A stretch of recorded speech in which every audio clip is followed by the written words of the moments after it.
मशहूर है सुन्नत में एक हदीस, असहाबी कन नुजूम बिअय्युहुम इक्तदैतुम अहतदैतुम। मेरे सहाबा सितारों की मानद है। बिअय्युहुम इक्तदैतुम अहतदैतुम, जिसके पीछे भी जाओगे तुम्हें क्या मिलेगी? हिदायत मिलेगी। और क्या कहा कि अली माल हक वल हक माली, अली हक के साथ है, हक किसके साथ है? अली के साथ है। देखिए, एक होती है थ्योरी, एक होता है प्रैक्टिकल। अब मैं कहूं कि हक थ्योरी है, आप कहेंगे मौलाना हक का कोई जिस्म है, हक को मुझे प्रैक्टिकल करके दिखाइए। तो कहा कि ये न देखना हक कहां जा रहा है, ये न देखना कि हक की थ्योरी कहां जा रही है, ये देखना कि अली कहां जा रहे हैं। अमीरुल मोमिनीन है, लिबास हक, जामे हक, कि मसलन कुरान को नेज़ों पे बुलंद किया कि ला हुक्म इल्लल्लाह, ये नारा हक का है कि नहीं? थ्योरी है कि अल्लाह के अलावा कोई हुक्म नहीं चलेगा, नारा है, थ्योरी है। अब सवाल यह है, कभी इस थ्योरी को मैं उठाता हूं, कभी फला उठाते हैं, कभी फला उठाते हैं। अब हमें कैसे समझ में आए कि हक क्या है, बातिल क्या है? दो लफ्ज हैं, एक है मुजमल, एक है मुबय्यन। मसलन कहा कि ला तक़रबुस सला, नमाज के करीब ना हो। अब अगर आपने पहला जुमला सुना, ये मुजमल है, अब सारी उम्मत कहे कि हम नमाज के करीब नहीं आएंगे। अगले जुमले में उसकी तबयीन की, वह अंतुम सुकारा, जब नशे की आलम में हो या नशे में हो तो फिर नमाज के करीब ना आना, लेकिन अगर नशे में नहीं हो तो नमाज पढ़ सकते हो, कोई ऐब नहीं है। पहला जुमला मुजमल, दूसरा जुमला उस मुजमल चीज को क्या कर रहा है, उसकी तबयीन कर रहा है। यहां कहा कि मैं अल्लाह वली, मेरा रसूल वली, तीसरा वो वली जो हालत रुकू में ज़कात देता हुआ नजर आ जाए। अगर खुदा सिर्फ ये कहता तीसरा वली, लेकिन उसकी तबयीन की खुदा ने, वो वली जो हालत रुकू में ज़कात देता हुआ नजर आ जाए, निशानियां बताएं, उसकी तबयीन की परवरदिगार आलम ने। अब ये जो हदीस है कि असहाबी कन नुजूम बिअय्युहुम इक्तदैतुम अहतदैतुम, मेरे सारे के सारे सहाबा क्या हैं? सितारे की मानद है। जिसके भी पीछे चलो तुम्हें क्या मिलेगी? हिदायत मिलेगी। हदफ है हिदायत। रास्ता कौन बतलाएंगे? कहा कि ये सारे सितारे हैं, ये तुझे रास्ता बताएंगे। हिदायत का नतीजा है जन्नत, जिसकी दुआ शिया सुन्नी अहले हदीस, जो बंदा नमाज पढ़ता है वो नमाज में कहता है इहदिनस सिरातल मुस्तकीम, खुदा हमें क्या दे? हिदायत दे। हदफ हिदायत। और फरमाया हिदायत तक पहुंचाने वाले कौन? ये मेरे असहाब जो सितारों की तरह हैं। कितने असहाब? सिफात असहाब का नहीं, जिसने रसूल को देखा वो सहाबी है। कितने हैं? का 1 लाख से ज्यादा। तो मैं जवानों को थोड़ी मिसाल देकर समझा रहा हूं। मसलन आपने कराची से जाना है हैदराबाद, और यहां पे 100 गाड़ियां खड़ी हैं। आपने कहा मौलाना हैदराबाद जाना है, किस गाड़ी को फॉलो करूं ताकि हैदराबाद पहुंचूं? मुझे रास्ता नहीं पता। और मैंने कह दिया कि 100 की 100 गाड़ियां हैदराबाद जा रही हैं, इनमें से किसी के पीछे भी जाओगे हैदराबाद पहुंच जाओगे। लेकिन जब आप गाड़ी के पीछे चले तो एक गाड़ी कोयटा चली गई, एक गाड़ी तफ्तान चली गई, एक गाड़ी कसूर चली गई, एक गाड़ी लाहौर चली गई। गाड़ी का मकसद था मुझे क्या दे? हिदायत दे। कंट्रोडक्शन देखिए, का सारे के सारे असहाब के पीछे चलोगे तुझे क्या मिलेगी? हिदायत मिलेगी। अब आ जाते हैं जंगे जमल में। ये गाड़ियां आपस में टकरा रही हैं, एक बंदा दूसरे बंदे को कत्ल कर रहा है, एक मोमिन दूसरे मोमिन के मुकाबले में आ रहा है। कभी जनाब अम्मार शहीद हो रहे हैं, कभी जनाब तलहा जुबैर मारे जा रहे हैं। अब हदफ यह था कि मुझे हिदायत मिले, और हिदायत तभी मिलेगी, ये सारे के सारे हिदायत के सितारे मनारे तब बनेंगे जब सारे के सारे एक रास्ते पर चले, ना कि एक दूसरे के मुकाबले में हो।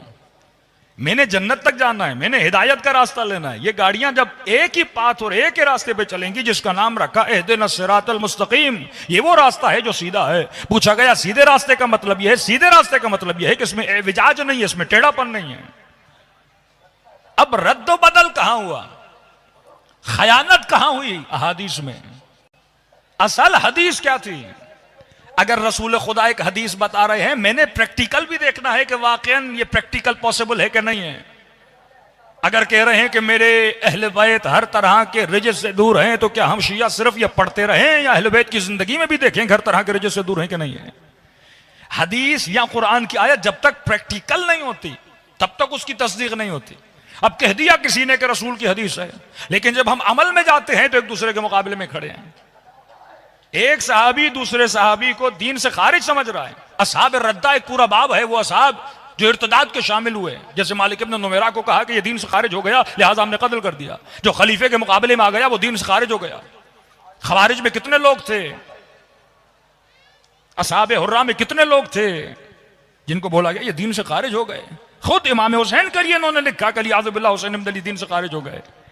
तभी जब लश्कर शाम में आता है तो कहते हैं ये खारिजियों का लश्कर है या बागियों का लश्कर है।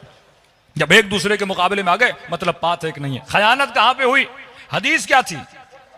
इन्होंने सिर्फ एक लफ्ज बदला, हदीस पूरी सही है। का असहाबी का नुजूम अय्युहुम इhtadaytum इqtadaytum, एक थ्योरी बनी ना।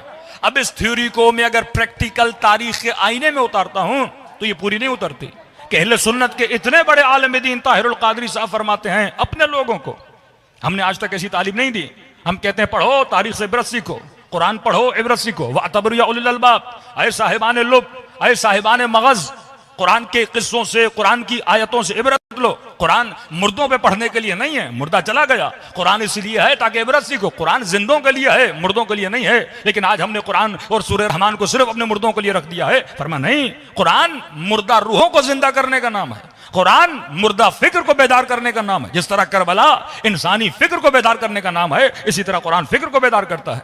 अब परवरदिगार आलम जब इंसान को हिदायत देना चाहता है, अब सवाल यह है कहां पे रद्दो बदल हुआ? हदीस क्या थी? एक लफ्ज सिर्फ बदला। हदीस ये थी कि अहलु बैती कन नुजूम बिअय्युहुम इक्तदैतुम इhtadaytum, मेरे अहलु बैत सितारों की तरह हैं, जिसकी भी इक्तदा करोगे तुझे क्या मिलेगी? हिदायत मिलेगी। अब दोनों थ्योरीज हैं, असहाब सितारों की तरह हैं, जिसके भी पीछे जाओ हिदायत मिलेगी। एक थ्योरी है कि मेरे अहले बैत सितारों की तरह हैं, जिसके पीछे भी जाओ हिदायत मिलेगी। तो ये तब हिदायत के सितारे बनेंगे जब इनका आपस में कोई कंट्रोडक्शन न हो, आपस में कोई लड़ाई न हो। आप 12 इमामों को उठा लें, कभी नहीं मिलता कोई इमाम किसी से लड़ा हो। इमाम हसन जब सुलह करते हैं तो लोग आते इमाम हुसैन के पास, क्या है फर्जंद अली तुम तलवार उठाओ हम आपका साथ देंगे। तो इमाम हुसैन क्या फरमाते हैं? फरमाते हैं हसन जिस तरह तुम्हारा इमाम है इसी तरह हुसैन का भी इमाम है। जो हसन के जमाने में हुसैन ने, अगर इमाम हुसैन मौला हसन के जमाने में होते वही करते जो इमाम हसन ने किया। इमाम हुसैन ने जो किया अगर इमाम हसन होते तो वही काम करते जो इमाम हुसैन ने किया। तभी फरमाया अव्वलुना मोहम्मद औसतुना मोहम्मद आखिरुना मोहम्मद बल कुल्लुना मोहम्मद, कि हम सारे के सारे क्या हैं? मोहम्मद हैं। कभी भी अहले बैत के अफ़आल में आपको कॉन्ट्रोडक्शन नजर नहीं आता, कभी भी इख्तिलाफ नजर नहीं आता। तो मैं उसके पीछे लगूँ ना, अगर 12 के पीछे लगूँ तो 12 की फ़िक़ा एक हो, 12 का अखलाक एक हो, 12 की रविश एक हो, 12 की आपस में मोहब्बत एक हो। लेकिन दूसरी तरफ जाते हैं एक बंदा दूसरे बंदे को कत्ल कर रहा है, तो सिर्फ अहले बैत अलैहिस्सलातु वस्सलाम से दूर करने के लिए। फरमाया अफराद में जब कंफ्यूजन का शिकार हो जाओ तो मेरी आल को देखना, अली को देखना, अली की आल को देखना, कहां खड़े हैं तुम भी वहीं खड़े हो जाना। और फरमाया जब अहादीस में रद्दो बदल देखो, मैं तुम्हारे दरमियान कुरान छोड़े जा रहा हूं। कोई भी हदीस पढ़ो फौरन उस कुरान के उसूल से मिलाओ। अगर कुरान से टकराती है तो इस हदीस की कोई वैल्यू नहीं है।